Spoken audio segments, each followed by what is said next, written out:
And I think with that, I'd better hand over to Andrew for a bit of initial housekeeping. And Andrew, you've actually got a slot starting at 10 past 10, which is in a few minutes. So after your housekeeping announcements, perhaps you would segue seamlessly into your 10 past 10 slot.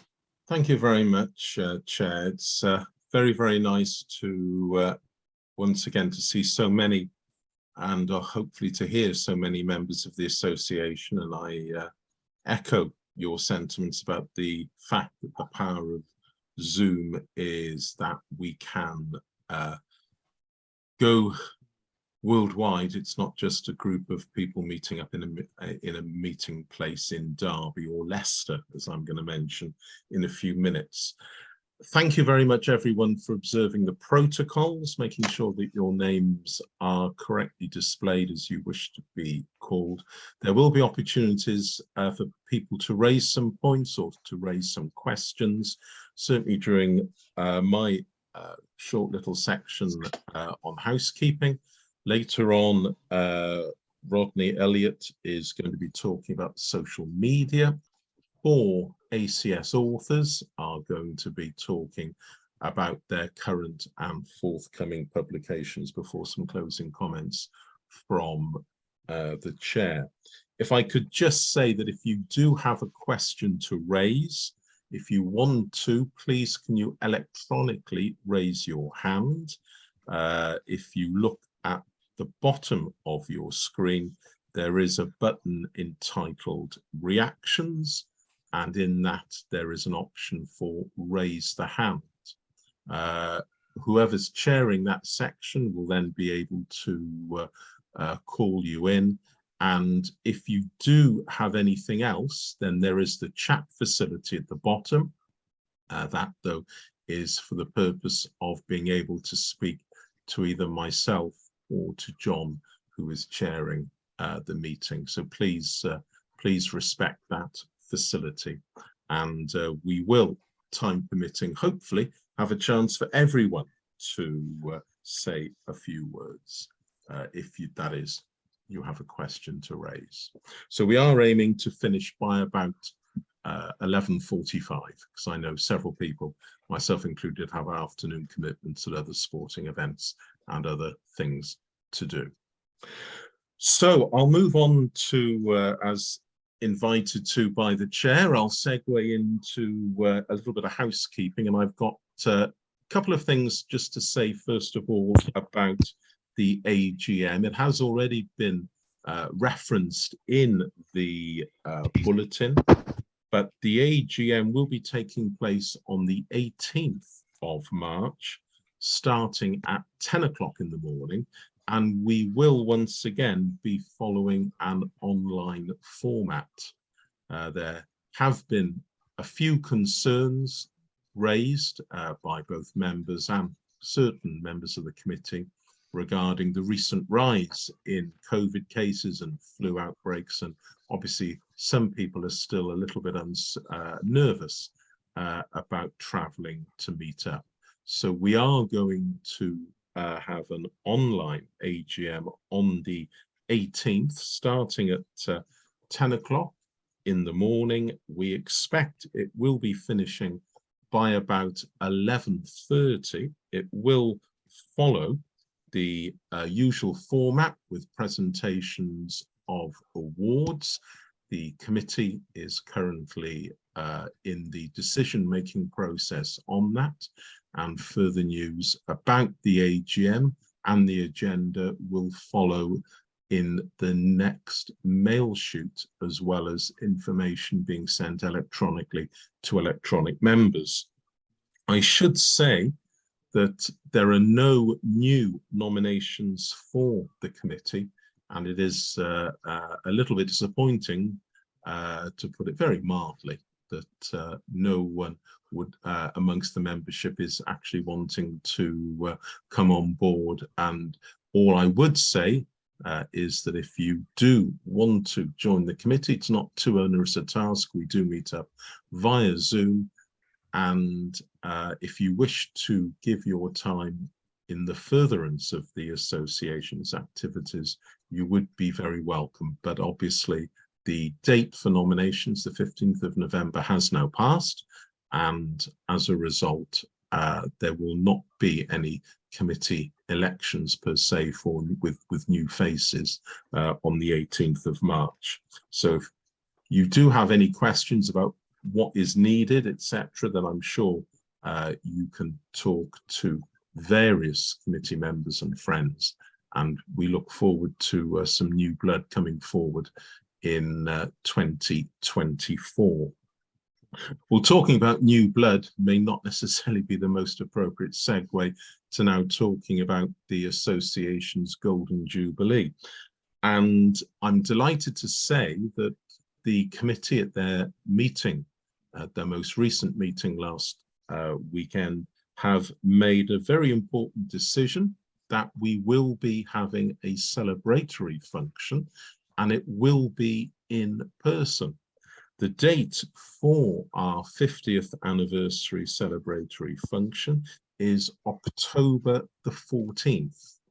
It's a Saturday, and we plan to have a lunch starting at 12. Well, it'll be 12 for 12:30.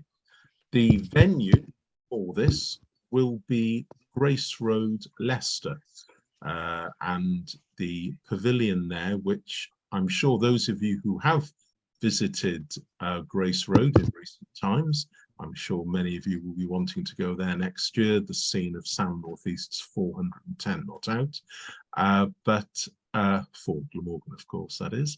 But I'm sure those of you familiar with the ground at Grace Road will know that it is highly accessible by both public and private transport. We have thought very carefully about a location which would be central to those residents in the UK. What has been, we have asked for menu or specimen menus from there, and also we have discussed other locations, but as I say, Leicester is the venue where we will, on the 14th of October, we hope to have a 3-course lunch, 12 for 12:30, and we will be having a guest speaker. I'm not going to say too much more about that because we're just waiting for the gentleman concerned to confirm his availability. We would be delighted to hear if members have any other ideas in which they would like our 50th anniversary to be celebrated. So if anyone would like to raise their electronic hand, if anyone then would like to unmute themselves, if you have other ideas that you would like, now is your chance to raise them.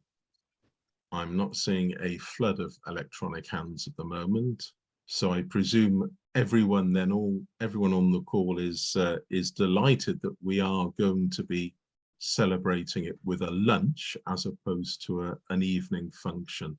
And I should have said that we are likely to be having this in terms of lounge suits, smart casual, etc., rather than having it as a black tie event or anything more grand.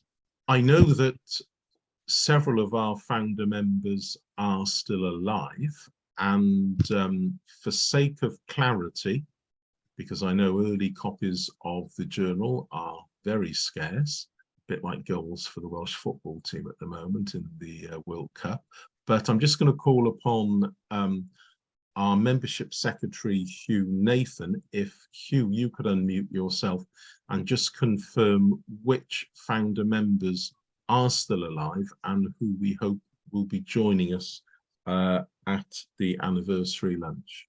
Thank you. Good morning, ladies and gentlemen. I'm Hugh Nathan, Membership Secretary. I wish to confirm that Philip Banham, Robert Brooke, David Gallagher, Peter Hanford, Godfrey Pryor, Norman Rogers, Martin Taylor and Tony Webb are still with us as current members of the association and are still alive. Two of you, Philip Banham and Peter Hanford are on this call with us at this very moment. So with the Secretary's permission, may I ask you to show your faces by removing or showing yourself on video. And congratulations to both of you for being with us today. Thank you. Thank you, Peter. It's nice to see you in Australia. If you want to unmute yourself, Peter, and just say a couple of words, feel free. I think I've unmuted myself. I was desperately trying to find the button. Yes, I'm alive and well and living in Australia, and delighted to know that there's some other founder members who are still with us as well. Robert Brooke was known to me, and greetings to all the rest of you as well. Peter, we may be having a facility similar to this, where you could potentially remotely call in. So the committee is still going to be talking in the coming weeks and months about this. I appreciate the journey from Australia is going to be a very long one for you, but we are looking into the feasibility of having some means of remote access so that you can at least hear the speeches and the commendations. And as I said, it would be very nice if those surviving founder members could be together for a section of the meeting. As I say, if anyone else has any ideas about what they would like to see, we are a members organisation. We are going to be democratic in that. And I will add to that, if there's anything as far as the journal is concerned, if anyone has any ideas. We have reached, I stand here with a very important piece of paper in my hand, which of course is the latest journal, with a very nice selection of past covers on the front cover. And Simon Sweetman has outlined in his editorial in terms of the having reached the 200 mark. Simon, I don't know whether you want to unmute yourself and possibly say something about how you may wish the journal to be celebrating the 50th anniversary. Morning. Yes, well, I mean, I can't say too much about it because by the time of next year, I shall have given up the responsibility of the editorship. We probably want to look back over the years. I've actually got a full set of the journal, worth more than gold dust, obviously. But certainly also be looking for articles, people who remember the early days. It would be very good to have one or two accounts of that. I mean, you can pick it up from the AGM minutes year by year, some of the major changes, but it'd be very good to have somebody who was there early on writing about it and telling the story. It has been told to some extent. There was a history of the association some years ago. The idea then is that all, or certainly we would like to in some way have all of the surviving founder members together for part of the anniversary function on October the 14th. And we would like as many recollections sent through to the journal editor. And if anyone has any other bright ideas about what we could do, then we could, as I say, find space. That's really all from me, just in terms of these forthcoming functions. And I'm glad to say that I've only overrun by a minute, Chair. Thank you, Andrew. And I think just to say, you did say that people that it was people's chance to make any suggestions about how we should celebrate the 50th. Now, nobody took that up at the moment, but just to say that if anybody does have any suggestions after the meeting, if when the meeting is shut, if when the meeting is closed, you suddenly think, you suddenly have a brilliant idea about something we should do, don't think your chance has passed. Contact Andrew as soon as possible with any suggestions, but we are looking forward to making it a memorable Golden Jubilee for the association. And I'd like to move on now. I said at the start that one of the great things about this meeting, about meeting in this way, was that we now have worldwide reach, and the next item on the agenda demonstrates that, because we are jetting off to sunny South Africa to hear from committee member Rodney Ulyate about social media development. So Rodney, if you're there, can I hand over to you, please? Yes, thank you, John. I should say it's Rodney Ulyate, pronounced in exactly the same way. I was pleased to discover recently as the famous 19th century English cricketer. Anyway, morning all, or good afternoon in my case. And also Roy Ulyate, who, which is a name that might not be familiar to you, Rodney, but will be familiar. Oh, the cartoonist, of course, yes. So I've been allocated some 15 minutes to talk, but I think my remarks mercifully should be briefer than that. As hopefully some of you have noticed, the ACS is gradually developing more of an internet presence. We're now well established on Twitter, on Facebook, and on Instagram, with a following of several thousand on each of those. And suitably encouraged and feeling our oats, we're now looking into some rather longer and less ephemeral media, I mean of the audio and visual variety, mostly with a younger audience in mind.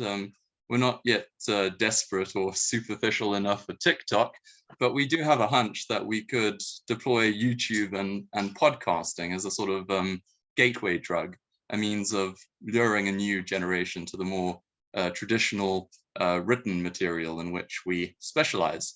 It seems, besides, that there's something of a niche to fill. Anyone who's been on YouTube or downloaded a cricketing podcast will be aware that it's pretty strong on cricketing current affairs. But there's little to nothing about the history of the game, beyond, say, Rob Moody's clips from old matches. So our initial idea is to present a series of talks or interviews on themes relevant to the association and its publications.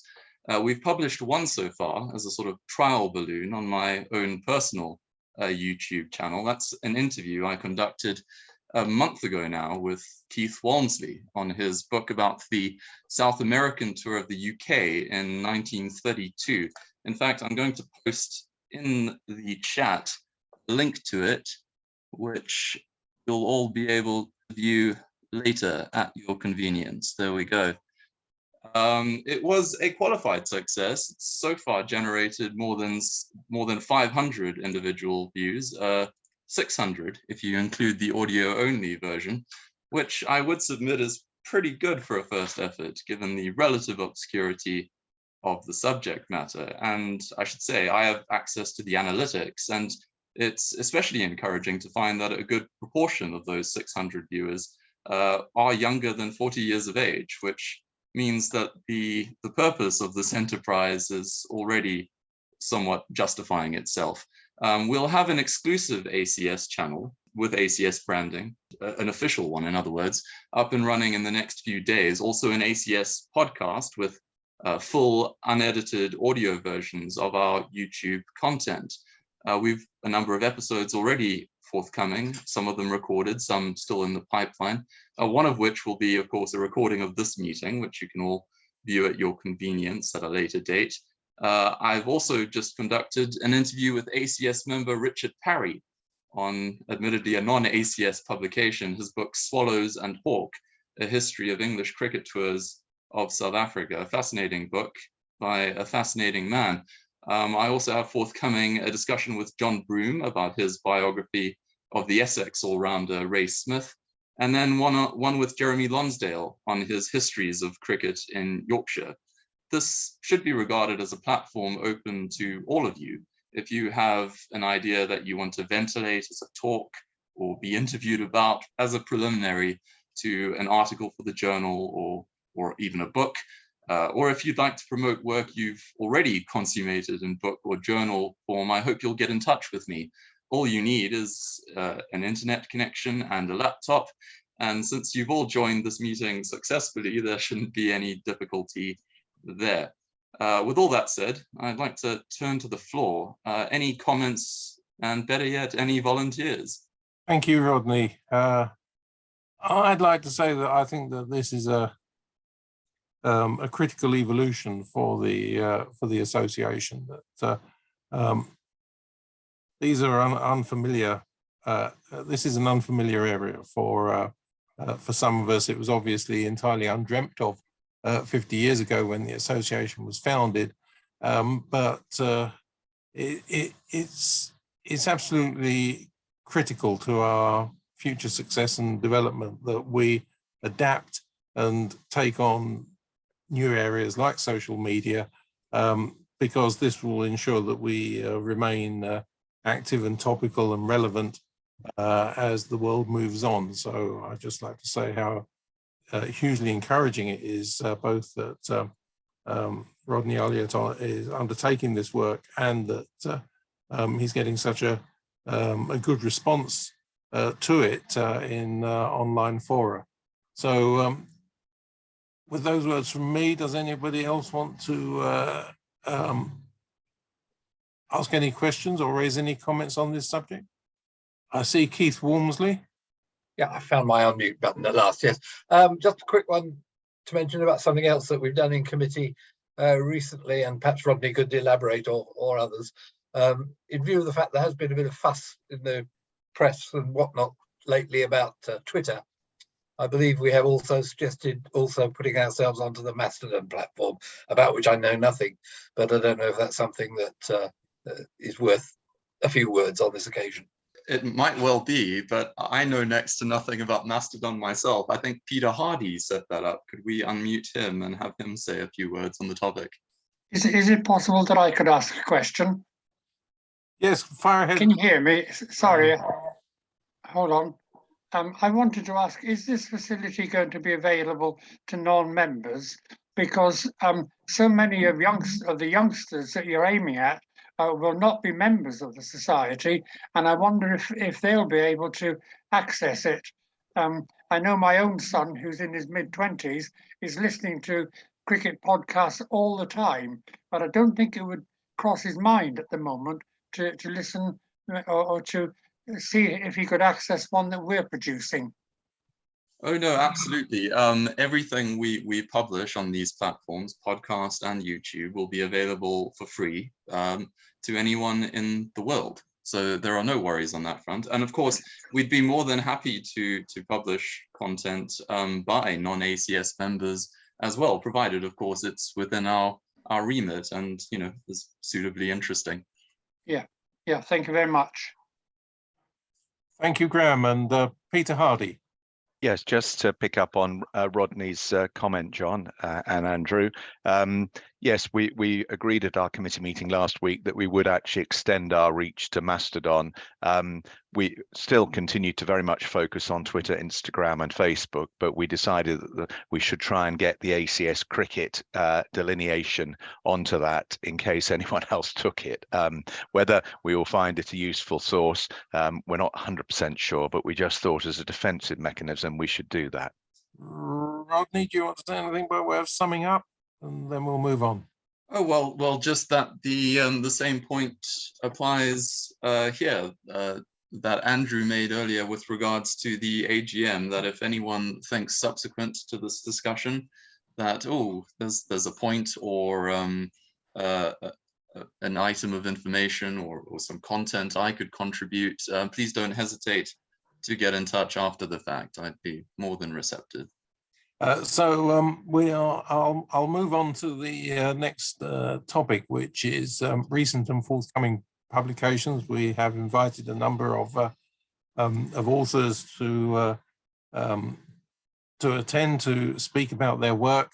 So I'll take them in the order that they have been given to me. So if I can ask Brian O'Sullivan to talk about his Lives in Cricket, covering the great Australian batsman Norm O'Neill. Good morning, everyone in the UK. Thank you, Mr. Chairman, for the chance to talk about these books, and greetings to fellow ACS members abroad. Norman O'Neill, battling great expectations.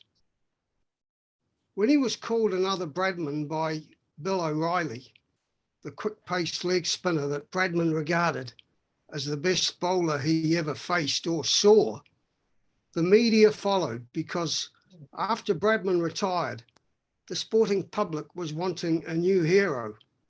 O'Reilly's word counted. The prediction took root. O'Reilly, having retired from first-class cricket, played for St George for 4 seasons until 1949-50 before writing on cricket. He had been a school teacher, lastly at Sydney Grammar. He wrote for the Sydney Morning Herald until 1992, and as well wrote for the Age of Melbourne, but not for as long. O'Reilly had seen O'Neill develop as a brilliant young stroke maker at St George, and weeks before the player's 21st birthday, the batsman became the third after Bradman and Bill Ponsford to score 1,000 runs in the 8-match Sheffield Shield season, admittedly with Australia's top players in South Africa for a test series there. The October 1958 edition of Sports Digest, a New Zealand monthly magazine, reprinted O'Reilly's views of O'Neill being another Bradman. Later that month, amid amazing pre-match interest, O'Neill went to Perth and greeted the English tourists with a century for a combined 11. Within a year, Walter Hammond was saying O'Neill was the best batsman in the world since the Second World War. The 1958-59 Australia v England series was the first to be televised live into Australian homes. And such was the interest in it that the New Zealand Press Association syndicated O'Reilly's observations on the test matches to newspapers, including the Press, the Morning Daily in Christchurch, my hometown.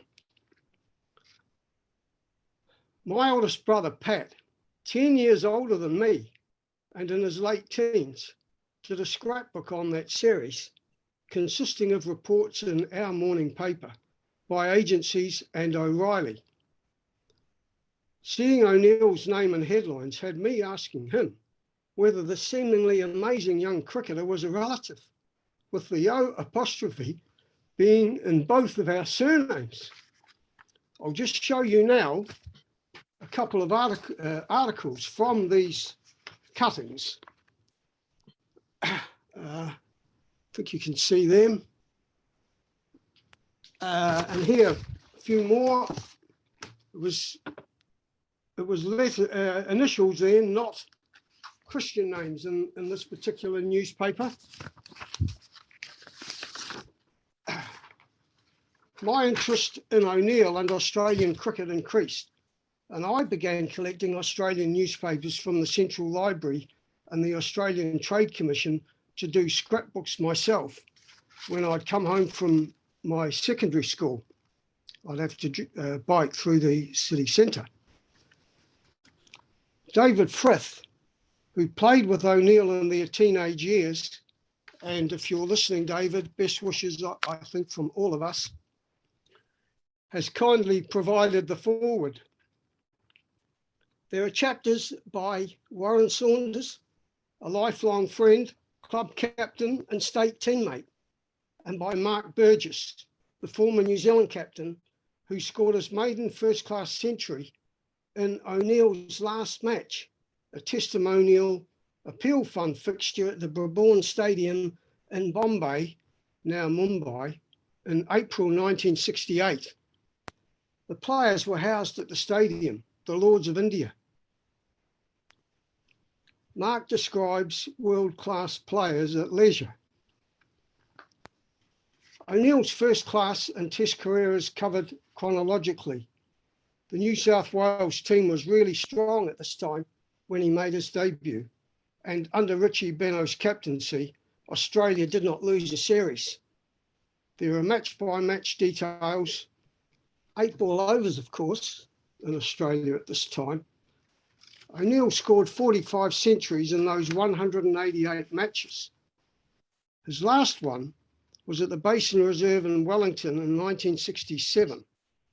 His second one had been at Auckland in 1957. So he made 2 short tours to New Zealand with what one would call a subsidiary Australian team.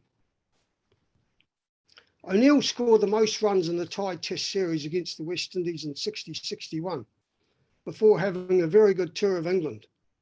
But gradually, and on that second tour of England in 1964, he was becoming more nervous in starting his innings. And teammate Alan Davidson had said to him through the cigarette smoke in the dressing room, "Look, mate, these bowlers are more worried about you than you should be of them."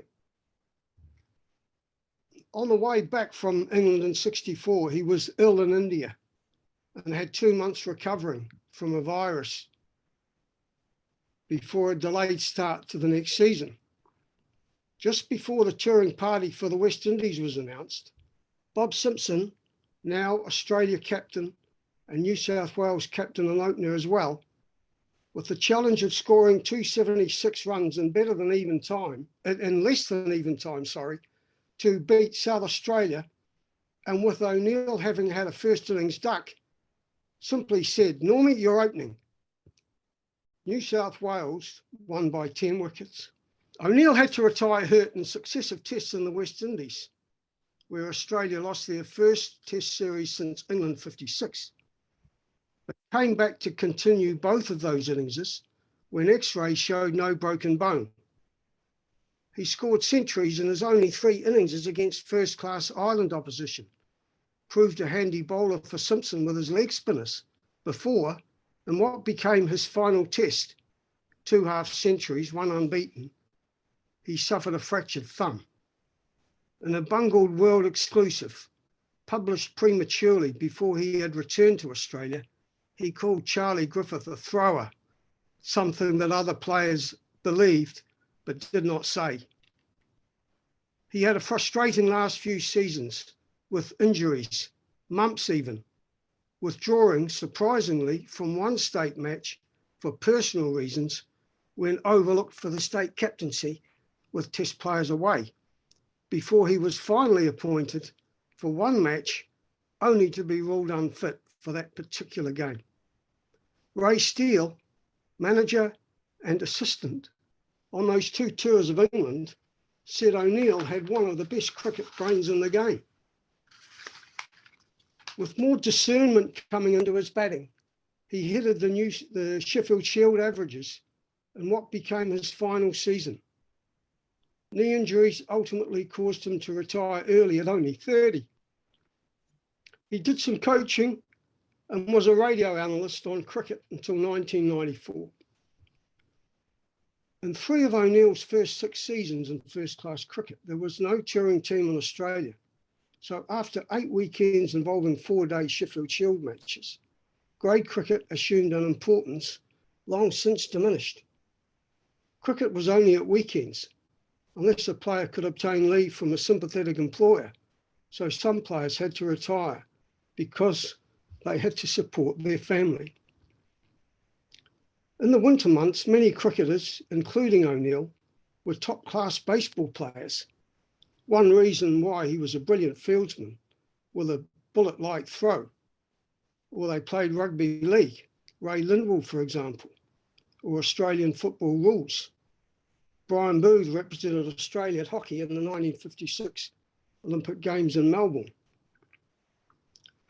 O'Neill had 3 grade clubs, 12 seasons at St George, 3 at Sutherland, a club born out of the massive increase in population in the St George area of Sydney, and 3 at Midland Guildford in Perth. He captained Sutherland and was on the club's committee before he was transferred by his employers, Rothmans, to Perth, where he met up with his old friend Keith Slater.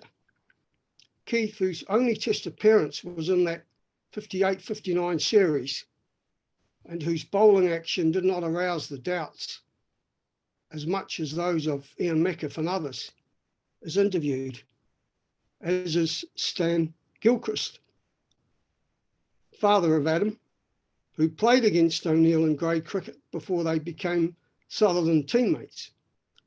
Mushtaq Mohammed, from that famous cricketing family, also gives his reflections on O'Neill. O'Neill, with all his talent, didn't have an ego.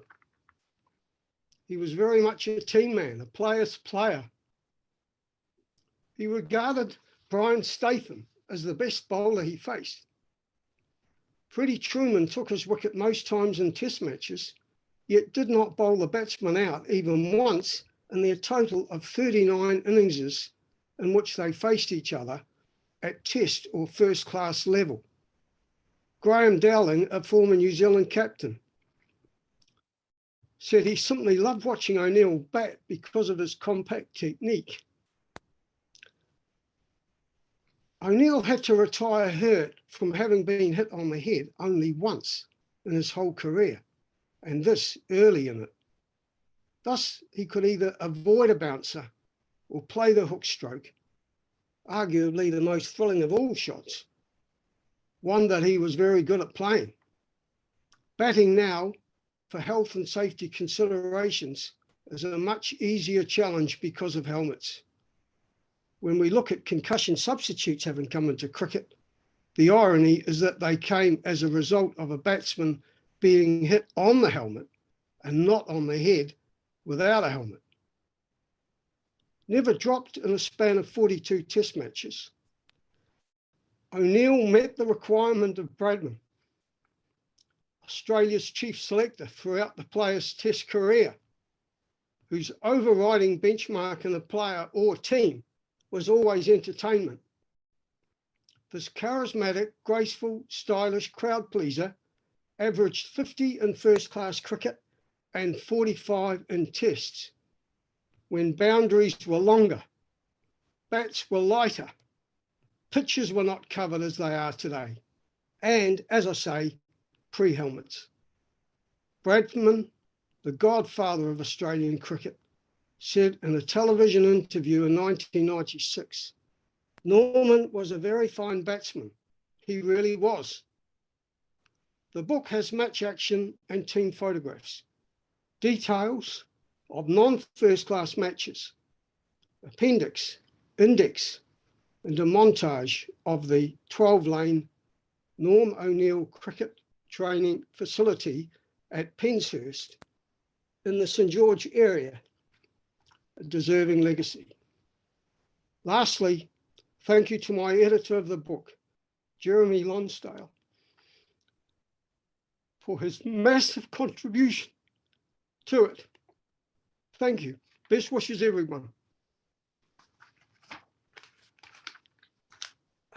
Thank you very much, Brian, for that comprehensive outline of the publication. Does anybody have any questions to Brian about the book, or does anybody indeed have any comments on Norm O'Neill more generally? I see Rodney Ulyate followed by Simon Sweetman. So Rodney. Yes, thanks, Brian, for an excellent and I get the impression of Norm O'Neill that his reputation isn't quite now what it was then.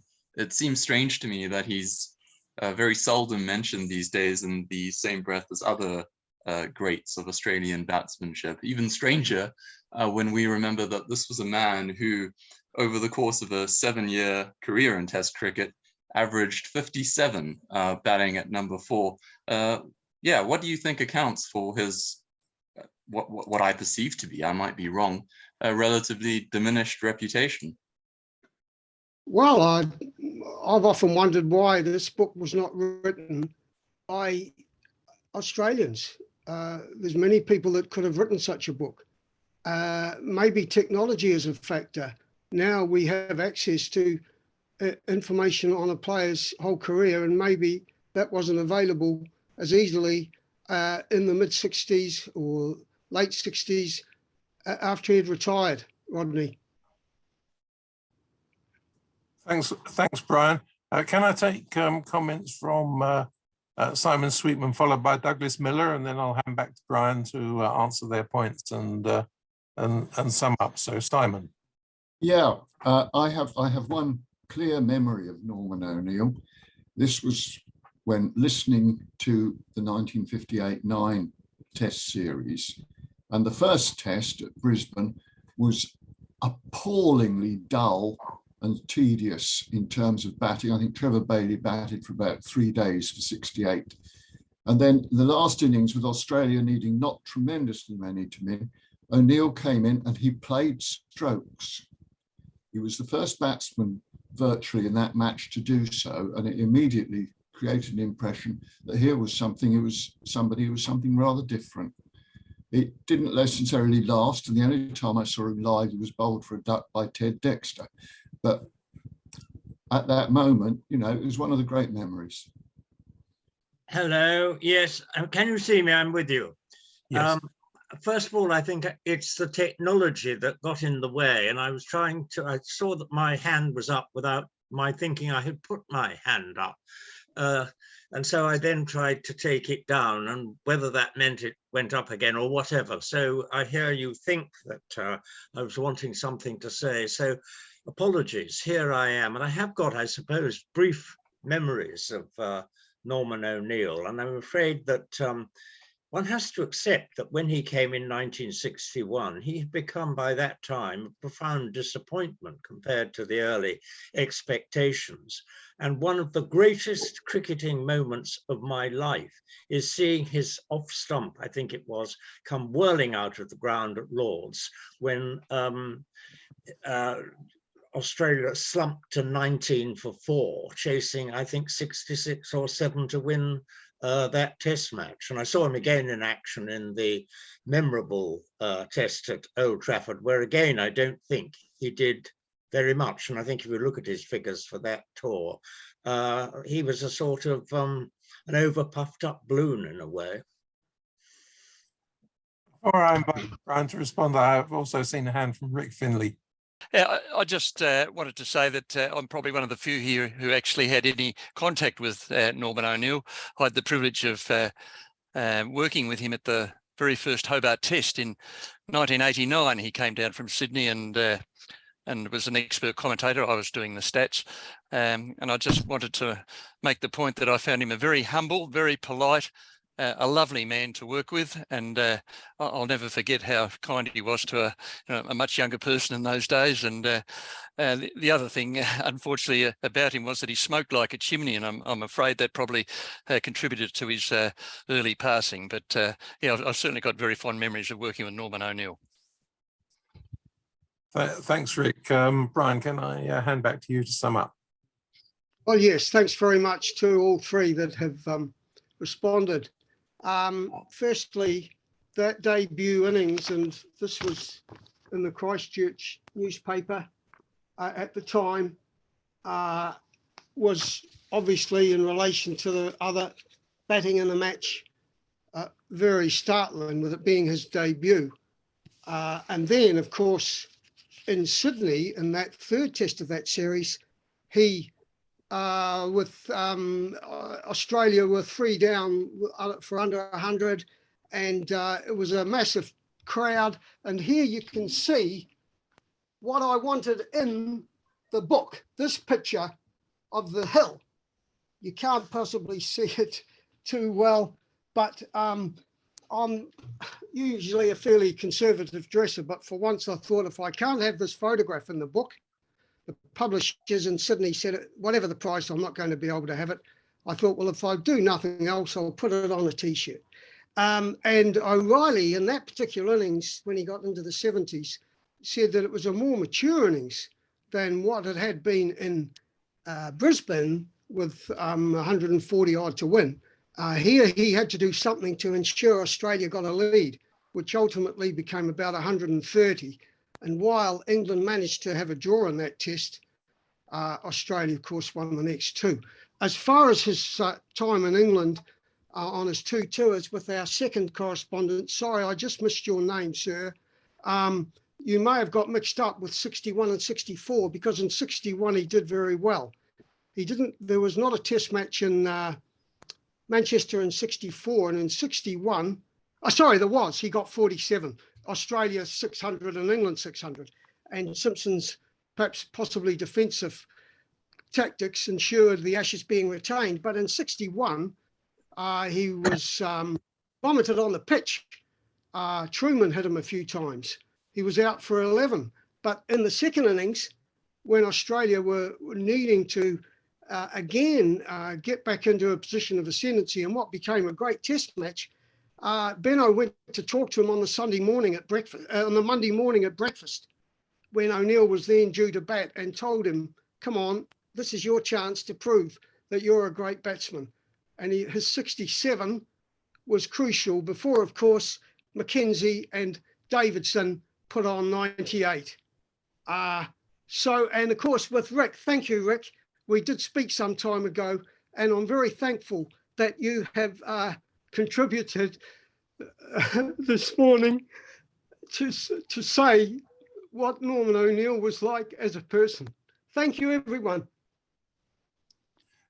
Thank you very much indeed, Brian. That sounds like a fantastic read. Can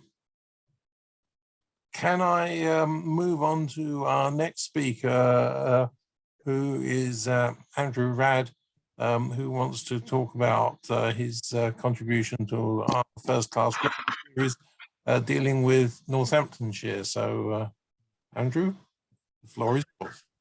Thank you, Andrew, and it's a great pleasure to follow Brian. What a fascinating presentation on Norman O'Neill. It's certainly the case that you'll need a goodish memory when it comes to the previous work in the series of books describing the grounds used for first class and other important matches in each county. It was in fact back in 2008, 14 years ago, that Derbyshire was published. Now it looks very much as though the series is nearing its conclusion. Northamptonshire and Sussex, both in the pipeline. I think publication due in the early part of next year. From a personal point of view, it's nice to be involved with this project because it was the subject of, I think, my first contribution to the ACS Journal at the behest of the great Rob Brooke in 78 or 79. I'm not quite sure which. When I was still at school, and did a little article about the Northamptonshire grounds, and now getting a chance to 40 odd years later to actually sort of flesh it out a little bit. For those of you who haven't seen any of the other books in the series, I'm sure most of you have, but the book lists all the relevant grounds in the county, outlining the history of the individual venue, how the county club came to play there, some of the outstanding individual and team performances on the ground, and where appropriate, and as I'll mention in a moment, in Northamptonshire case, it's appropriate in most of them, why the county stopped playing there. Full statistics, of course, and at least one photograph of each ground. I haven't got the sort of visual aids that I'm sure some of my colleagues will have, but I will show you just one of the photographs there, which is Kettering in 1925 or 26, I can't remember the date, when Fred Root was playing, and you can actually see Fred Root's leg trap at Kettering in the 20s with the railway wagons at the back, the old LMS rolling stock at the back. So even if you're not interested in the cricket side of it, the trains are nice. For the Northamptonshire book, there are 18 grounds featured, but only 10 of them are actually within the current boundaries of the county. Now, as many of you will know, Northamptonshire have indulged in a spot of what the Cambridge academic Rex Walford called colonial expansion over the years. They've played first team matches in Bedfordshire, Buckinghamshire and Hertfordshire. Northamptonshire has also, of course, lost Peterborough with successive boundary changes, moving Peterborough ever to the east, it seems. They moved out of Northamptonshire in 1965, became Huntingdon and Peterborough then, and currently in Cambridgeshire. as my old friend and colleague Matthew Engel has noted, at this rate, the next local government reorganisation will plonk Peterborough somewhere in the North Sea. A recurring theme in the book is why Northamptonshire moved outside the county in the 1970s, as I mentioned. To the surprise of no one, I'm sure, finance has always had a lot to do with it. Northamptonshire has never been, of course, the most affluent of the first-class counties. It's also worth noting that in second 11 cricket, and the grounds used for second-team cricket are also listed in the book, 30 plus of them, Northamptonshire have actually played home matches in Rutland, just over the border, in Oxfordshire, and even in Warwickshire at Rugby School. The resumption of this particular series of books by the association, I think, is timely because the debate, as we all know, is continuing over the structure of the domestic game in England, whether counties should do more to spread the gospel, utilise more outgrounds. Some of them, of course, already do so. In the Royal London Cup last season, for example, I commentated for the BBC on Northamptonshire matches at York, at Stanley Park in Blackpool, and the New Close ground on the Isle of Wight, where one of my co-commentators was Dave Allen, who'll be known to many of you. Hence, the listeners had the dubious privilege of having both the Northamptonshire and Hampshire archivists on air at the same time together. Lucky them. Commentating on outgrounds, I should say, is probably worth a book on its own right. It can be an interesting experience. The occasion at Luton, when 4 days cricket, the only press phone was finally connected at 3 o'clock on the last afternoon. At Wellingborough, where if your phone wasn't working, you used to have to either go to the pub to phone your copy over, the Dog and Duck on London Road, or head up to the school sanatorium, which was where the nearest payphone was. So covering cricket at outgrounds can be a little bit problematic.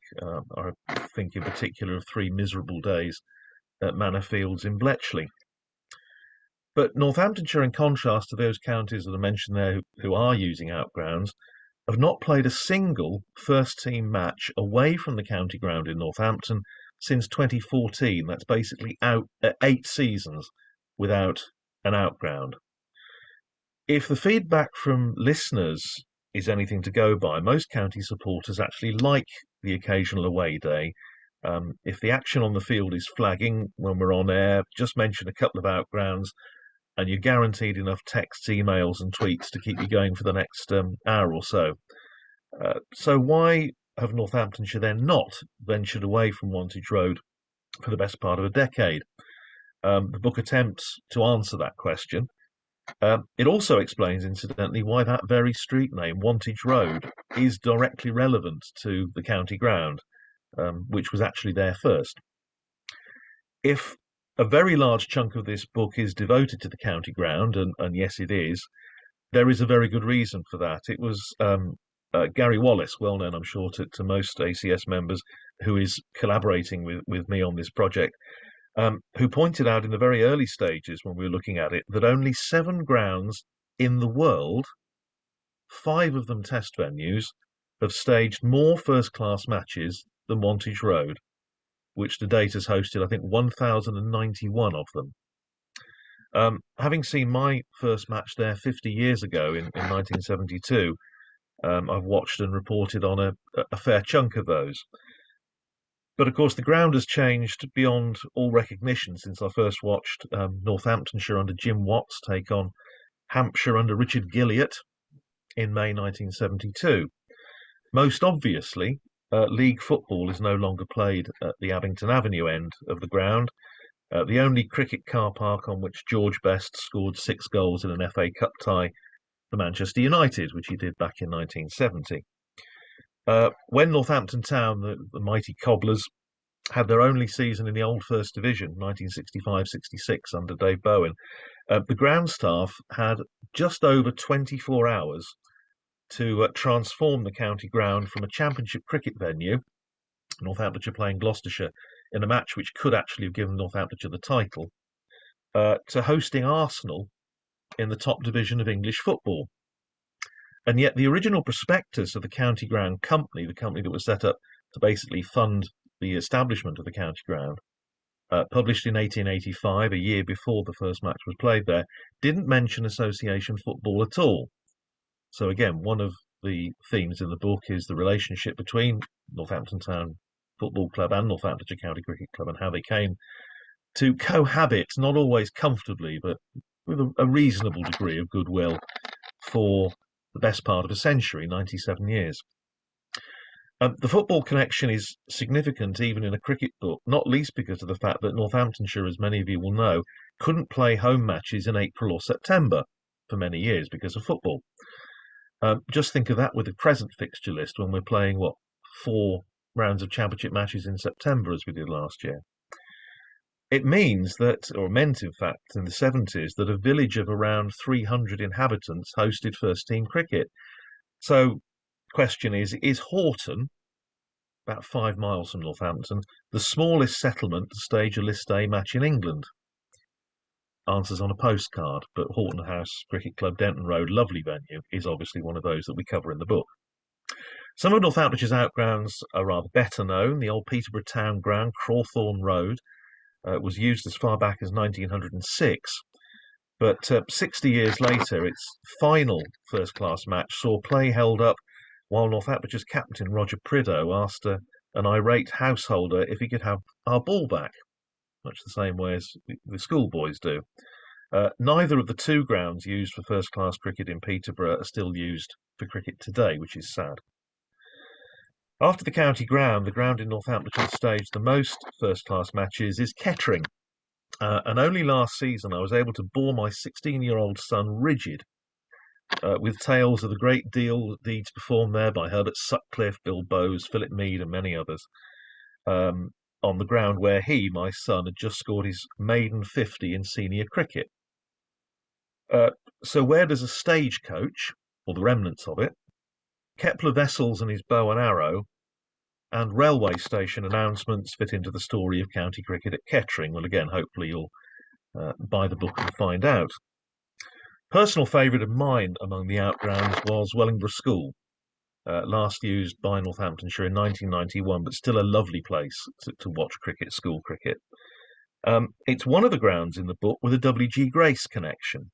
He didn't actually play there, but were he to pitch up there today, he would probably spot with a certain amount of surprise his own front doorstep in front of the pavilion at Wellingborough School. And of course the tradition is, as I'm sure many of you will know, that if you don't step on Grace's doorstep on the way out to the crease, you will not score any runs or take any wickets.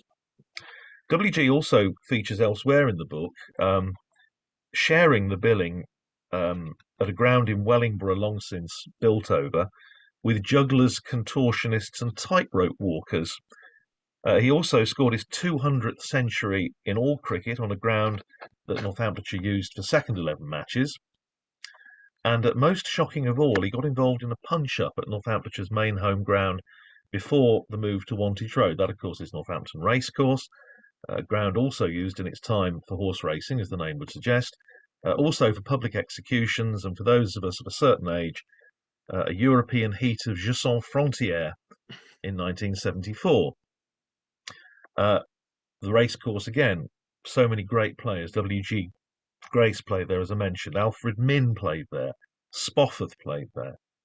And now there's no formal cricket played there at all. Researching the book has introduced me at second hand, as it were, to quite an entertaining cast of characters. These include one of the first women to take on the job of looking after a major club ground in England. That was at Tring Park. And while on the subject of women and cricket, if you asked 100 Northamptonshire supporters today which ground hosted the first women's test match in England against Australia, I suspect not many would know that it was actually the county ground, Northampton, back in 1937. Nearly half a century earlier, Northamptonshire had turned down out of hand a request to host a women's team, despite assurances that the occasion would be refined in every respect. So the county club at least has made amends belatedly for a spot of Victorian misogyny. I probably ought to mention that where I'm sitting now is about a quarter of a mile from another Northamptonshire, former Northamptonshire venue, the town ground at Rushden. In fact, on a match day where Rushden Town are playing, if you open my study window there, you can actually sometimes hear the odd appeal. Those of you enjoying the latest TV adaptation of The Darling Buds of May with Bradley Walsh may wonder how the creator of the Larkin family comes to feature in the Rushden chapter, but he does.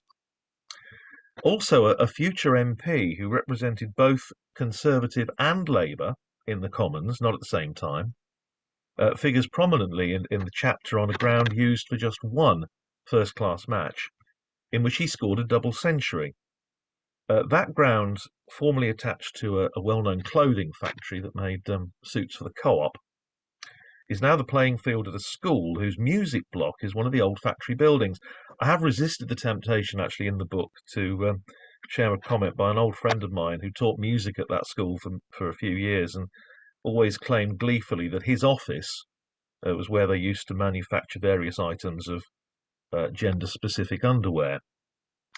As I mentioned at the start, Northamptonshire have ventured into neighbouring counties, and another theme of the book is the club's attempt to cement a relationship with the population and business community of Milton Keynes. Northamptonshire have used two grounds there, one opened by the Duke of Edinburgh, eventually fell foul of Imran Khan. The other, modelled, believe it or not, on Central Park in New York City, hosted Shane Warne among many other great cricketers. Similarly, Luton, Wardown Park, provided some fantastic cricket in the 80s and 90s, and of course produced Monty Panesar. But Northamptonshire turned their back on Wardown Park as a home venue 25 years ago, as a first-class venue at any rate. In the past 12 months, Northamptonshire have launched Steelback academies in both Luton and Peterborough. Whether that will lead to first-team cricket returning to either or both of those places, time will tell. Keith Walmsley, who's on this call and whose help with this book is absolutely invaluable, has made it clear that I should use this potential opportunity to tease potential buyers of the book rather than paraphrase the whole work. It's also very bad form, of course, to quote your own words, but the county ground at Northampton, which is my second home, has had a bit of a bad press over the years from cricketers, correspondents and spectators who've, shall we just say, found its charm elusive. Even scorers, probably, Higgers. So when Matthew Engel and I were writing the club's official history 30-odd years ago, we felt it necessary to strike a bit of a blow on behalf of the old place. We wrote then, Northamptonshire cricket remains associated with one place on earth, for better or worse, for richer or poorer. People may say the county ground isn't up to much, but it's home, and so it is. In a sense, this latest book contradicts that paragraph because Northamptonshire cricket has been associated with various places, all of them loved by someone. I hope if you read this book, and I hope you do, that some of the affection comes across. Thank you very much. Thank you indeed, Andrew. And I just want to throw in a random fact that I was inspired to think of during your comments, which is that among those making her Test debut in that match against for England against Australia at Northampton in 1937 was Eileen Ash. And the reason I mentioned that particularly is that Eileen Ash was still with us as recently as a year ago. She died on the 3rd of December 2021, so less than a year ago, at the spectacular age of 110. I think, John, she was actually the last cricketer to play on the county ground pre-Second World War, the last surviving cricketer to play on that ground, I believe. I think you commented at one point about W.G. Grace having got involved with a punch-up with somebody at Northamptonshire grounds, and it occurred to me when you said that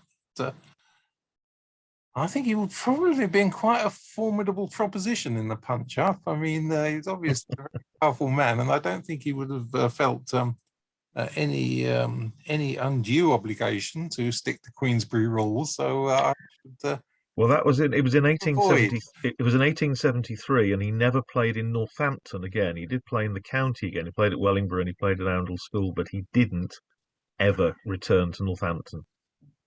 Okay, well, with that, thank you very much, Andrew, for that fascinating introduction to the subject. And we will move on to another Andrew to talk about his Cricket Witness series on Mr. Wooler's legacy about cricket in Colwyn Bay. So Andrew, please fire away. Thank you very much, John. Just to say that there was a question Radd has just posed, was Horton House the smallest settlement in England to stage a list A game? I can actually claim Criselli in Pembrokeshire, if we're using England in the way it is used in cricket as England and Wales, of course. Criselli in darkest Pembrokeshire actually is a hamlet with 89 residents, and the ground adjoins a dairy farm. 2008 Glamorgan met Surrey there in the Friends Provident Trophy. There's probably a book to be written about the journey that Surrey made that the previous evening, having played a game against Ireland at the Oval, and then leaving the bricks and mortar of South London behind to see the lovely green grass of Wales. Anyway, I'm here to talk briefly about Mr. Wooler's legacy, a book that I've been putting together with David Parry, who's the scorer statistician of Colwyn Bay Cricket Club, and also an erstwhile ACS member as well. And I'm glad to say the book is currently slated to appear in February. And it's going to be a celebration, as the title says, of not only about Mr. Wooler, and the gentleman, in fact, is not the Wilfred Wooler on the extreme right. It is his father, or Pop, who's the second on the left. The book is talking about Mr. Wooler Senior's legacy, because, as the book tells, there had been many attempts to actually stage top-class cricket, high-class cricket indeed, in North Wales, as the whole area underwent economic growth during the Victorian, or certainly the middle of the Victorian era, with mining in the Wrexham area and then tourism along the coast, together with other aspects all relating to the movement of people towards Holyhead and Anglesey. You may say, well, it's a bit of an odd book to write just about one club, Colwyn Bay Cricket Club, who will be celebrating their 100th anniversary in 1923. But I should say that there is a very long heritage of cricket in the area. This photo, I'll just start off with, is 1868 Grove Park School in Wrexham. It is one of the earliest action photographs that we have in the collection in the CC4 Museum of Welsh Cricket, which of course is located at my own second home. Andrew just mentioned Wantage Road. Well, I'm mentioning my second home, my spiritual home of Sophia Gardens. And we do have a collection of early 19th century photographs and sketches, but in terms of actually showing action, this is a wonderful one. I'm glad to see that they're sat on a bench of the scorers, the notchers there, and you can see the masters taking part as well, and a form of round arm bowling taking place, I believe, with 3 stumps, but in the background as well, you can see some visiting parents. You can see in the doorway as well, matron about to welcome them into the bosom of the school. So there is a fantastic tradition, long-standing tradition of cricket in North Wales, not just at schools. Some of you may be familiar with a club called Bryn y Neuadd, which was situated at Llanfair Fechan, overlooking the Menai Straits. And this is a photograph of a country house match, which Sidney Platt, the man who lived in that very impressive building, this is where from the 1880s, Sidney Platt was staging country house cricket. His dream was actually to arrange a North Wales team, a Carnarvonshire team, and so there were moves afoot, especially with people travelling along the North Wales coast, troops heading across to Ireland, but also at the same time people enjoying their time and typical Welsh hospitality. I should say that I did actually pick up this postcard for just 50p in an antique shop in Llandudno. It's amazing what cricket history you can find if you lurk in the in such establishments. Probably one of my greatest finds, never mind paying £5 as a student for a copy of a 1916 Wisden, but anyway, albeit paperback. But we have to move on to the formation of county cricket in North Wales. You may know that in the early 1900s, there was a North Wales Cricket Association that was formed. The moving, as the book outlines, the key figure, the gentleman there with the striped blazer and the rather nice boat, Charles Mott. I'm not sure if he's an early forefather of Matthew Mott, of course, the very successful England white ball coach.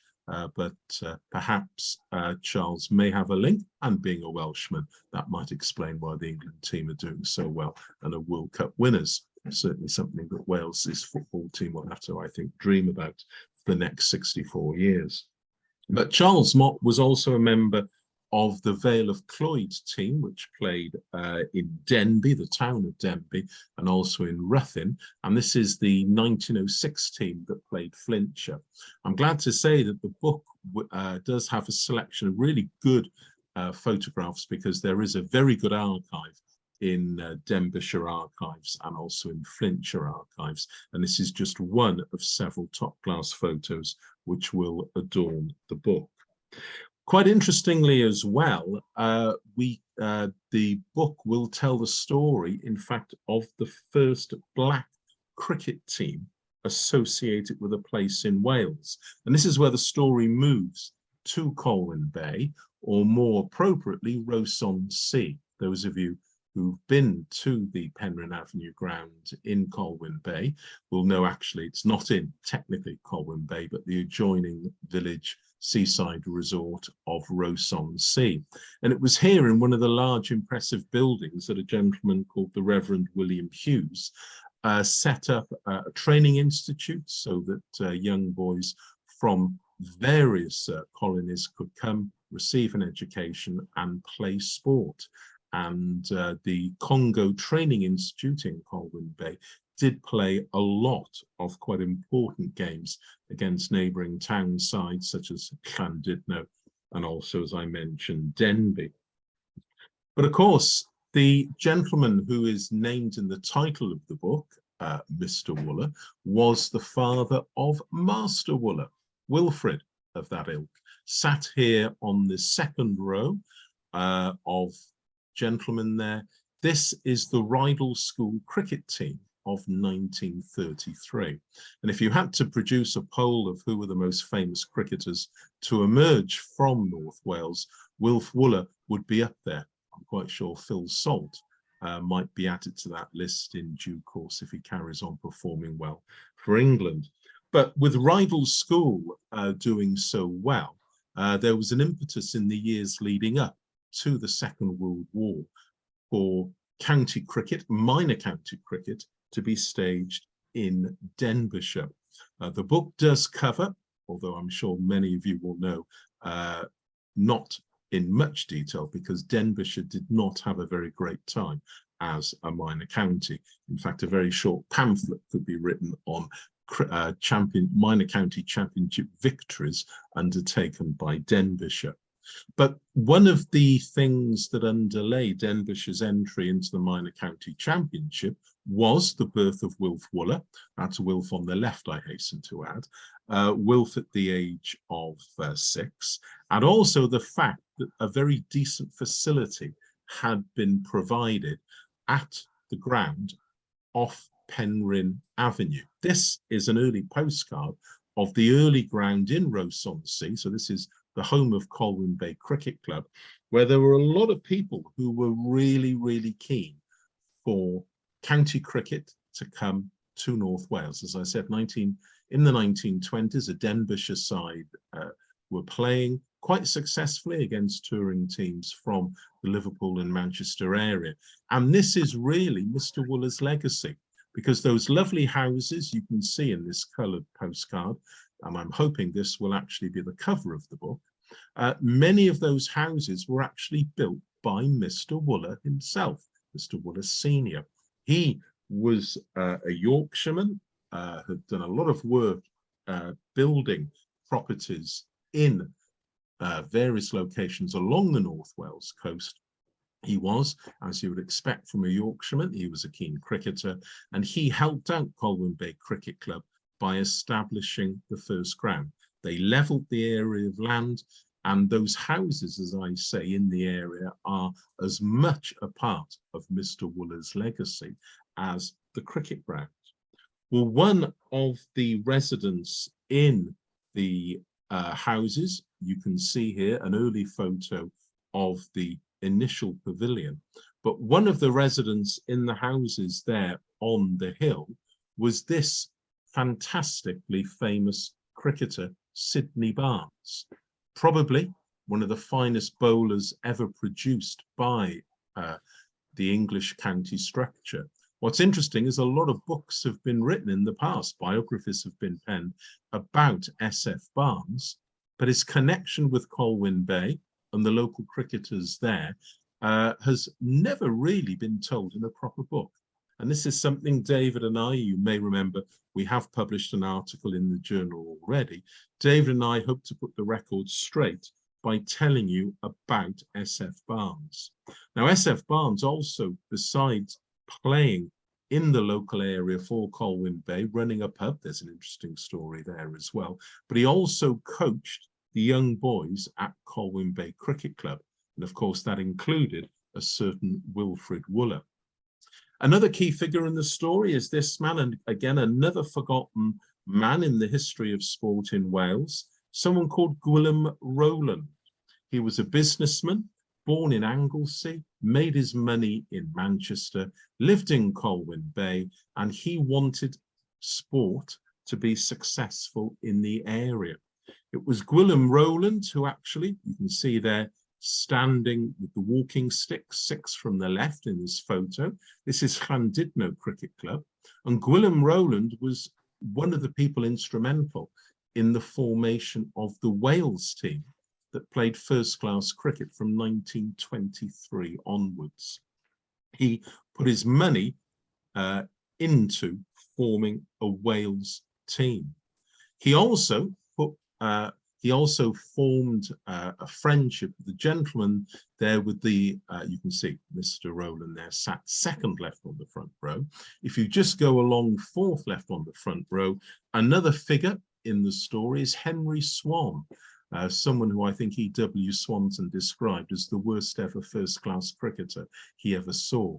A gentleman who in fact was previously attached to Essex County Cricket Club, was the New Zealand representative on the ICC, and a man who loved touring. He also helped to form a team in North Wales of aspiring young Welsh amateurs. For many years, I've been trying to work out why the Welsh Cygnets had that name, because there's nothing really about a cygnet in Welsh technology, in Welsh history. But I'm glad to say that, as the book will show, with the games the Welsh Cygnets played at Colwyn Bay and other places, it's all because the young men were friends of Mr. Swan. So Mr. Swan and his Cygnets. And we can see, in fact, 2 test players in the photo. On the back row in the middle is C.F. Walters, Glamorgan and Worcestershire. And of course, standing in the middle row on the far left, Wales's greatest all-round sportsman, Maurice Turnbull. So lots of colourful characters adding to the story. Also, we can see here with Gubby Allen, we can see another gentleman on the right who was actually Sir Alfred MacAlpine, who also set up a very thriving cricket club at Marchwheel Hall, and regular festivals being held there. I'm delighted to say that David Parry and myself have actually had the support of John Bell, who's the archivist and historian at Marchwheel, and some of these wonderful photos also appear in the book. And there, the lovely pavilion at Mark Wheel, which actually did stage games. So this book is not just focusing on Colwyn Bay, which had become a thriving club by the end of the Second World War. It had staged fundraising matches during the war. And during the 1950s, you can see other additions. A new pavilion was built. Again, Mr. Wooler's legacy, you can see in the background, with even more substantial houses. An annual cricket festival was held there. You can see some of the teams that took part there. This is actually the Cricket Week for 1957. The improvements to the facilities led to Glamorgan playing county cricket at Colwyn Bay. This is the Glamorgan team from 1964 that met Derbyshire at Colwyn Bay. The book contains some lovely stories about these gentlemen. In Glamorgan's centenary year of 1988, the club decided to visit during that year some of the grounds, the outgrounds at which they had played their games. Andrew, a few minutes ago, mentioned colonial expansion in Northamptonshire, which those three words don't necessarily always fall into one sentence together. But of course, Glamorgan is unique in the sense that the club was formed to represent Wales. So we are not a county, we are a nation. I should just correct myself. Sorry, this is the 1966 team playing for the first time at Colwyn Bay. And of course, Wilfred Wooler, the son of the man who helped to build the houses and lay out the ground, was only too delighted to bring county cricket, first-class cricket, to the ground. Glamorgan had been playing friendlies there since the Second World War. And as I said, in 1988, the club in their centenary year decided to revisit Colwyn Bay.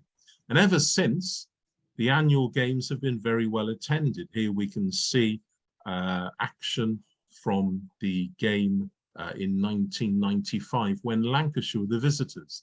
It may come as no surprise that for Lancashire it's a home game, just an hour for the Lancashire cricketers and an hour for the Lancashire fans to travel along the A55. For myself, the Glamorgan team and my other colleagues, it's a 5-hour journey from South Wales. Colwyn Bay is a home game in name, but it's classed by Glamorgan County Cricket Club as an away fixture.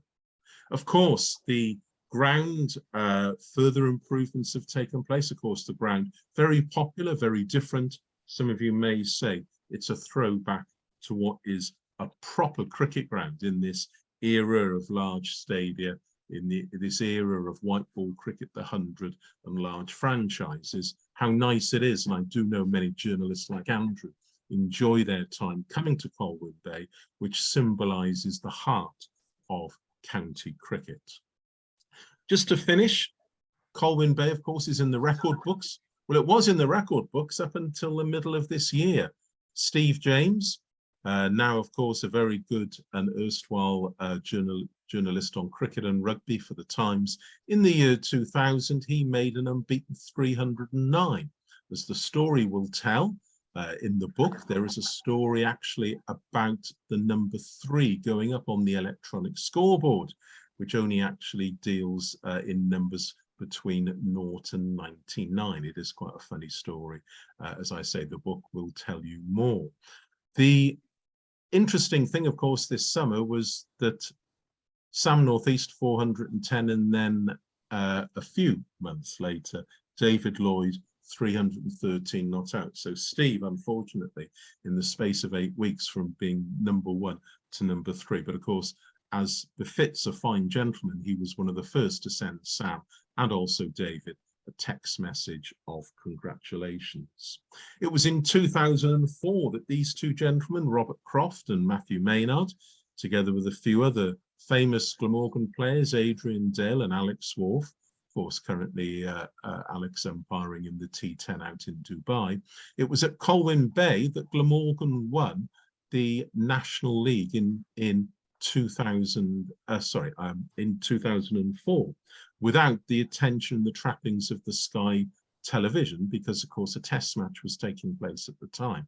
As the story in the book will unfold, Colwyn Bay's place in history as a venue where Glamorgan have won silverware on Welsh soil, not many times with Canterbury, with Taunton and with Trent Bridge filling the record books, but it was done at one of the homes of Welsh county cricket in the proper way.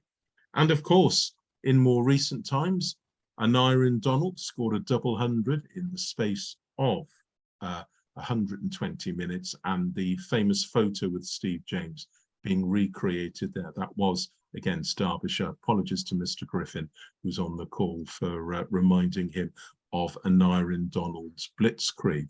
It did actually lead, again, the story being told in the book.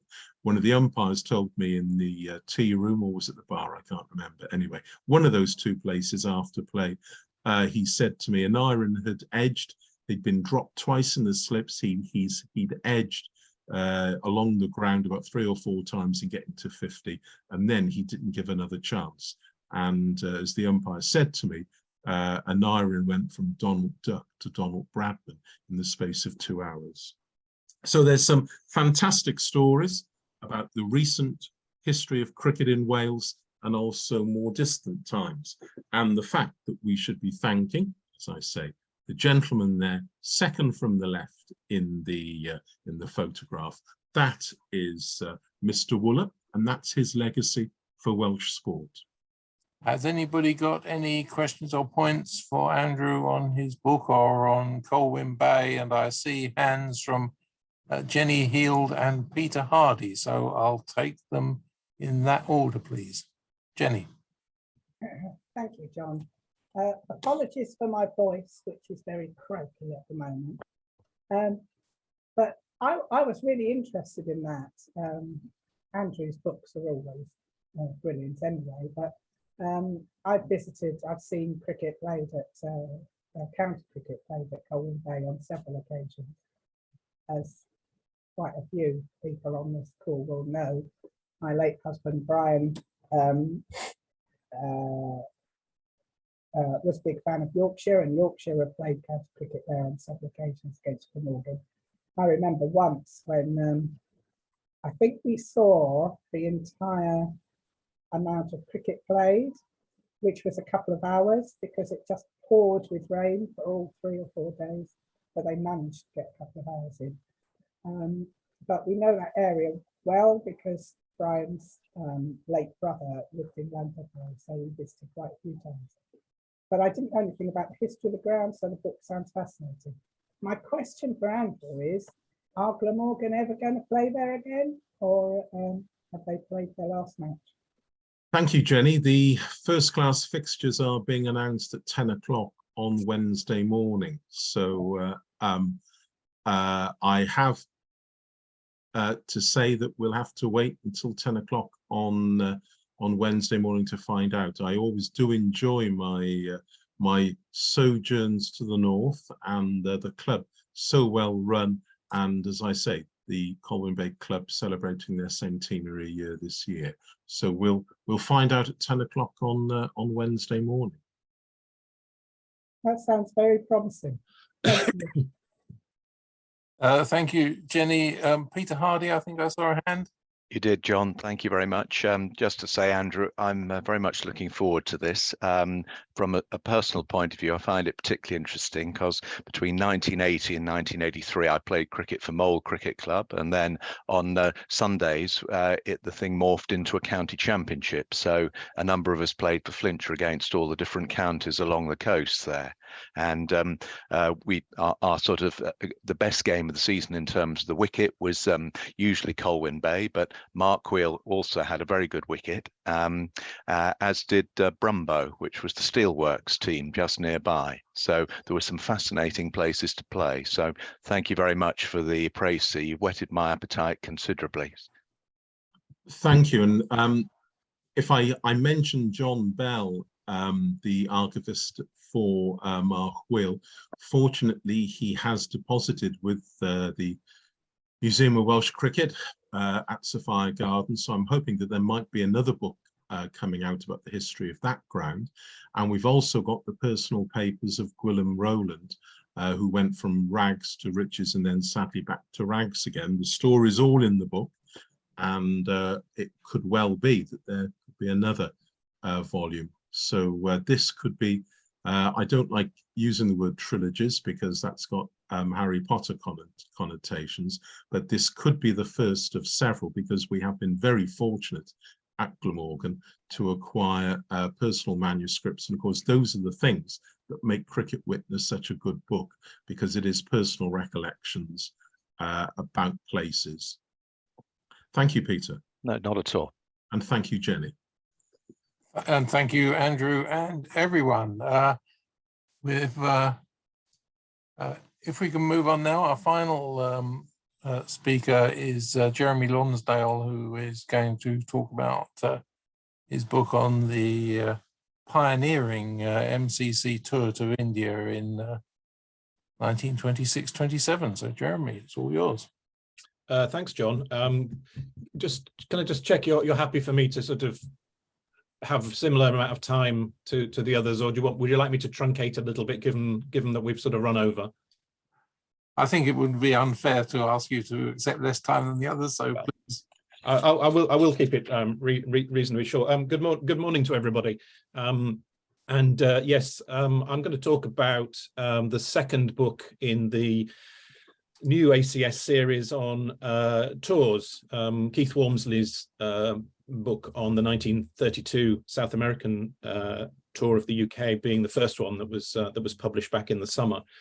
So the subject of the second book, as John says, is the first MCC tour of India and Ceylon in 1926-27. The book is based on a number of sources. Access to papers of one of the players, Mervyn Hill.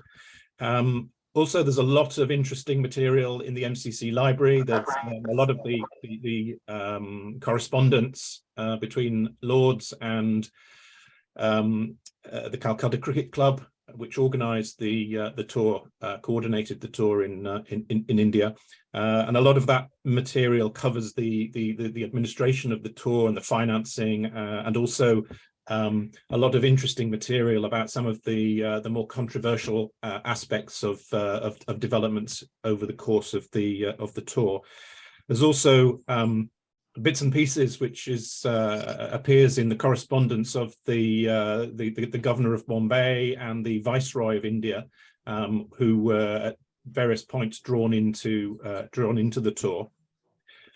And also I've tried to be as systematic as possible through trawling through a large number of Indian newspapers of the day, published in pretty much all of the venues that the side visited. I'm going to say a little bit about the book. I've called the book No Picnic. There's a reason for that, which I think those that read the book when it comes out next year will probably appreciate. But it is a reference to something that Maurice Tate wrote in his 1934 autobiography. He actually devoted about 10% of the book to the tour, and as well as describing the cricket itself, he marvels at the sights and sounds of the East, and he revels in the generosity of his hosts, and he relishes the camaraderie of the side. Ultimately 14 county players, a mix of amateurs and professionals, all led by Arthur Gilligan. But at the same time, Tate really talks in quite a bit of detail about the demanding itinerary on and off the field, the intense heat and the exhausting travel, so that, as in Tate's words, we were not exactly on a picnic. And Tate was looking back at what was really a remarkable pioneering tour at a very tempestuous time for India and its place within the British Empire, with the growing pressure for independence. And the MCC tour was also an important stage in the development of Indian cricket. providing ample evidence that the best Indian cricketers of the day could compete with a decent MCC side. And the tour also is has a link to the creation of the Board of Control for Cricket in India in 1928. So the tour is, I think, significant from a number of viewpoints, which I've tried to draw in to the book. From the point of view of the MCC, it was part of the broadening of a program of overseas tours around the empire at the time. For the British authorities in India and Ceylon, the tour was a timely attempt at trying to generate goodwill during a period of political unrest. For the local European communities, it was a chance to demonstrate their standing and to test themselves against well-known cricketers from back home.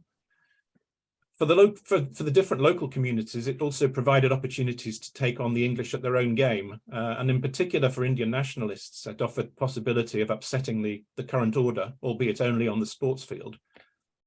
And then really for the MCC professionals, it was clearly an opportunity of doubling their annual income. But for many of the amateurs, it was also a chance to get away for the winter and to meet up with old friends, many of whom were stationed in India for one reason or another. But what I think the book sets out really is it was a visit of huge contrasts. So, on the one hand, it was a grueling experience, which at various times took its toll on the health of a small group of players, and in the background, really, to the tour is the whole sort of concern about the cost. And so for financial reasons, it was initially decided to send just 13 men and no manager to India for a tour which lasted nearly 6 months. And within weeks, it was quite clear that this was a terrible error. And an extra bowler, Jack Mercer of Glamorgan, was quickly called up. And also 2 Yorkshire professionals, Arthur Dolphin and Maurice Leyland, who were already in India coaching, played on several occasions, along with the great supporter of Indian cricket, the Maharaja of Patiala. Gilligan doubled up as manager, and it's quite clear from correspondence that I've seen that the whole and from comments from others that he found the dual role exhausting. So the original programme, which controversially included Sunday play, was pretty much overly burdensome, and even when it was revised, once they actually got to India, it still involved probably about 10,000 miles of travel, much of it on slow and dusty trains, and often overnight prior to a match. So there are several occasions when the team would turn up at the venue for the game at 8:30, and they would be on the field a couple of hours later. But at the same time, it was quite clearly a tour of great opulence and huge generosity on the part of many hosts and lovers of the game throughout India and Ceylon. I mean, the red carpet was metaphorically and literally rolled out, and it was a very privileged group of men, with even the professionals provided with absolutely everything they needed and more. And I think it's interesting in Tate's autobiography, he was just one player who was very conscious that enjoying the services of servants and being saluted by sentries and so on was a very unusual experience for a working man at the time. And confronted by all this, the MCC team got on very well together. There was a camaraderie which comes across quite clearly in the material that I've had access to, which was forged on long cross-country train journeys and led by the ukulele playing Arthur Gilligan, whose cheerful demeanour and his good nature enamoured him to the team, but also to many Indians, but who actually antagonised sections of British Indian society and who ultimately apologised publicly for some widely reported end-of-tour comments where he complained about the snobbery that his professionals had faced and also about the standards of many of the trains that they had been travelling on. So the party departed England in late September 1926, didn't return home until late March 1927.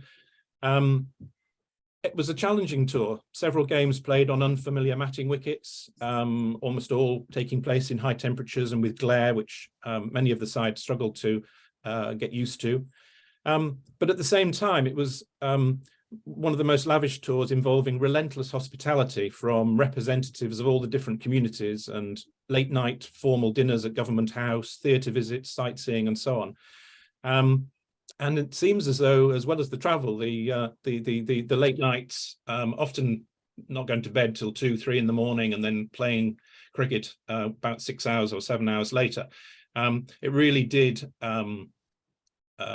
take its toll. And there's some interesting correspondence from the governor of Bombay to Lord Harris in December 1926, when he's sort of reporting on how things had gone during the period that the MCC side was in Bombay. And he said, I took Gilligan to one side and I said to him that he really needed to rein in the socializing, and he must insist when they move on that the team needed to have more time off. And he said, from what he could see of the cricket, it was starting to have an impact. On the surface, the tour was a cricketing success. I mean, the basic statistics are that they played 34 matches, they won 11, they drew 23, and they lost none, which probably suggests a triumphant, if rather cautious, side. The reality is that most of the fixtures were actually only played over 2 days. So in many cases, they came to a halt before it was really possible to force things to a conclusion. And I think there is quite a lot of discussion in the early weeks of the tour, when Gilligan is still negotiating to have some of the 3-day games cut back to 2, simply because he didn't want to tire his side out, and in particular his bowlers. There weren't any test matches, but there were 3 games played against what was designated as an All India side, and the strongest of those was in Bombay, where MCC ended the game in a fairly precarious position. It was probably the closest they came to losing. In terms of the players involved, I mean, there were several fine performances during the tour. Maurice Tate took 128 wickets at 13 and scored 1,200 runs. Sandham topped the averages, scoring nearly 2,000 runs. Wyatt and Jack Parsons also made a lot of runs. Tate was aided by Astle and Geary, and then by Mercer, who was sent out to India in October and started playing at the end of November. So the book talks in detail about both the matches, but also the background to the tour, the way it was organised and financed, and some of the controversy that took place. So, for example, there was a match that they played against a combined Hindu-Muslim side, where there was the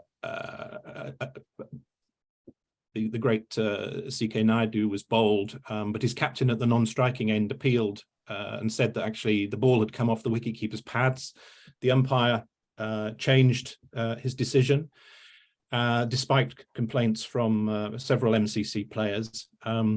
There was, I guess, what might be described as a huddle. Both teams went into the changing rooms, and then eventually the MCC sat down for lunch, and their opponents arrived later, and both the eating apart and then subsequently not gathering together for a planned photograph were interpreted as slights. During the rest of the day, there were rumours that the game would be abandoned, which led to hasty discussions between the parties, brokered on this occasion by the governor of Bombay to smooth relations. And there's an interesting handwritten letter in the files at Lord's in which Gilligan, I think again writing to Lord Harris, explains what had happened and how upset everybody had been on both sides. And he said that if the threat of the match not going ahead or not finishing would have led him to insisting that the whole tour was called off, which luckily didn't happen. So the tour was a great triumph, really, from many perspectives. It was certainly seen as a great social success, and there are lots of stories in the book about the team. For example, Gilligan, Astle, and Mercer appear to be the musicians on the tour. They provide musical accompaniment on the long journeys. George Brown, the great comedian, who on occasions dived under tables during an official dinner to imitate a dog snapping at the heels of his host. And there's a sense of good camaraderie and good feeling between the players. Interestingly, there's something that's referred to as the MCC song, which was played by and sung by both the players themselves, but also they taught it to various orchestras that they came into contact with. I've not actually been able to find any other reference to the MCC song, so it may be something that Astle himself wrote. But there's lots of stories. Wyatt drives the train from Karachi for over 200 miles, and there were no great disasters on the tour. And the team did move smoothly from place to place. But I think the going back to the title and sort of concluding what I want to say, going back to the title of No Picnic, it was quite clear that the planning for the tour was very naive. It was clearly far too long. There were too many matches. There was too much travelling. There were too few players involved, and just far too much socialising, with leaving the players with little downtime. I think it's a fascinating tour. I'm slightly surprised that it hasn't been kind of covered in great detail before. It has, I think it shines an interesting light on the realities of life in India in the 1920s, and the tensions that could quite easily erupt in one way or another. There was simmering irritation, really, amongst the local European population at Gilligan's insistence that any invitation to the MCC to events in some of the socially exclusive clubs, they had to be for all the team, the professionals as well as the amateurs, the professionals as well as the amateurs. And there was quite clear from some rather testy correspondence, which is contained in the files at Lord's, when local cricket officials corresponded and complained about different aspects of the way in which the MCC side had behaved. It was quite clear that there was quite a job to do on the part of Gilligan and the vice captain, Raleigh Chichester Constable, to keep things on the rails, and also some nice correspondence at the end relating to unpaid bar bills in Bombay clubs, which caused a little bit of a flurry of correspondence. So the book is due to publish in the spring, and I hope this has given you a bit of a taster of the subject matter. Well, thank you very much for listening. Thank you indeed, Jeremy. And we need to come to a conclusion quite soon, but if anybody has any quick points for Jeremy or about the 26-27 tour. I'll just chip in, John, if I may, by saying, having written a book about Jack Mercer, Jeremy very kindly has mentioned Jack already. I gather that Jack Mercer heard of his selection whilst actually at Longchamp races on the outskirts of Paris. Perhaps there's a book somewhere to be done of unusual places when you've heard of your call up to the national team. From what I've heard of Jack Mercer, I'm not sure his presence there would be at all unusual. Could I just say that I have had a message from Martin Webster. We mentioned earlier on about Jonathan Northall becoming Simon's successor as the journal editor. Do you want to, John, just outline what's going to happen? Well, I'd love to outline what's going to happen, but as far as I'm concerned, my understanding of what's going to happen is that Jonathan and Simon have the committee's blessing to make arrangements between themselves for an orderly handover, and as far as I know, that is what they are doing. So that should take place fairly soon now, and obviously we'll be delighted to welcome Jonathan as the new journal editor, and deeply appreciative of Simon's services over 15 years, 16 years, something like that. So, well, congratulations to both of them on the completion of a splendid stint by Simon and the taking on of the new role by Jonathan, but I haven't got anything more to say on it than that, unless somebody wishes to add anything. I would say only that we should thank everybody for attending what I think has been a fascinating meeting, and please let me enjoin you to put the date of the 14th of October next year in your diary if you have not already done so, because we look forward to seeing as many of you as possible at the Golden Jubilee commemoration of the association. And if you cannot get to Leicester, we hope we shall be able to arrange make some arrangement for people to attend in a virtual manner. But I don't think we yet have a way of allowing virtual attendees to take part of the actual food. I don't think technology has quite reached that point. But nevertheless, October the 14th is a big day next year, so we are all very much looking forward to that. And I think with that, unless Andrew has anything to add. Nothing at all. It remains only to me to thank everybody for attending, and best wishes to everybody for Christmas and the New Year, and happy and successful 2023. All the best to everyone. Thank you very much.